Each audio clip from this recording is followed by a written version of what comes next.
ఎందుకంటే అనుమానంగా ఉంది. తనంతట తానే చేయించుకొని సింపతి కోసం చేస్తున్నారు. సంపూర్ణ మద్యపాన నిషేధం చేసిన తర్వాత మీ ఇంటికి వచ్చి ఓటు అడుగుతున్నారు జగన్ గారు. మరి నిజంగానే జరిగింది అనుకుంటున్నారమ్మా సంపూర్ణ మద్యపాన నిషేధం? ఎక్కడ జరిగిందండి? వైన్స్ అలానే ఉన్నాయి గదా! ఎక్కడ నిషేధం చేశారు? ఎక్కడ చేయలేదు. అలానే ఉన్నాయి. ఎక్కడివి అక్కడే ఉన్నాయి. హ్మ్. ఎవరు చేశారు? చేశామని ఓట్ల కోసం చేశామని చెప్తున్నారు. ఇక్కడ అట్లనే ఉన్నాయి కదా! ఎక్కడివి అక్కడే ఉన్నాయి. ఓకే. జగన్మోహన్ రెడ్డి గారికి రాయదాడి జరిగింది కదా! సో దాన్ని మీరు ఎలా చూస్తున్నారు?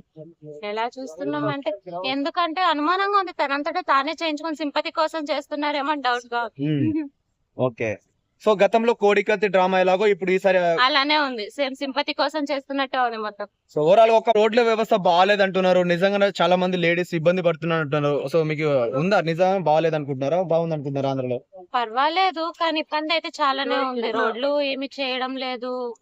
ఇబ్బందయితే ఉంది. ఓకే. ఇప్పుడు ఉద్యోగ అవకాశాలు గాని అవన్నీ ఎలా ఉన్నాయనుకుంటున్నారమ్మా జగన్ గారి పరిపాలనలో? లేవు. ఎలాంటి ఉద్యోగ అవకాశాలు ఇస్తలేరు. ఓకే. స్టూడెంట్స్ కూడా చాలా ఇబ్బంది ఫేస్ చేయాల్సొస్తుంది. ఓకే. గతంలో చంద్రబాబు నాయుడు గారి పరిపాలన చూసుకుంటే మనకు కరెంట్ బిల్లులు చాలా తక్కువ వచ్చేటి.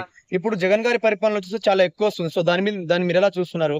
చంద్రబాబు నాయుడు ఉన్నప్పుడు పర్వాలేదు. అతను మంచి చేయాలని వచ్చారు కాబట్టి అంత బాగుంది. ఇప్పుడు ఆయన జగన్ చాలా వల్ల చాలా ఇబ్బందులు ఫేస్ చేస్తున్నాం. ఓకే.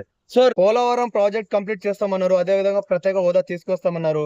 సో మోడీని కాళ్ళ దగ్గరికి తీసుకొస్తాన్నారు. మరి తీసుకొచ్చారనుకుంటున్నారా? లేదండి అలాంటి. ఓకే.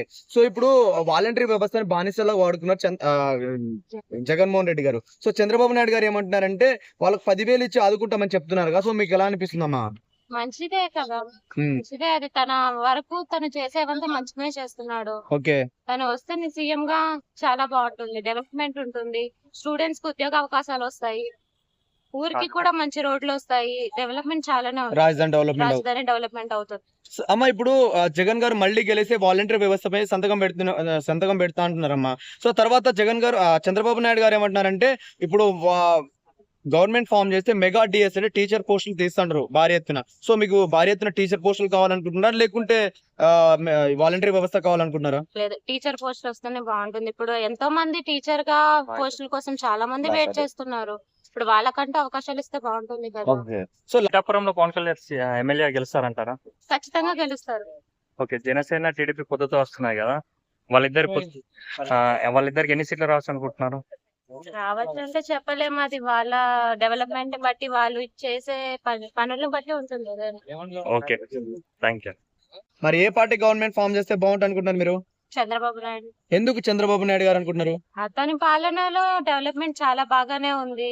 అతను వస్తే బాగుంటుందని నా ఫీలింగ్. ఓకే.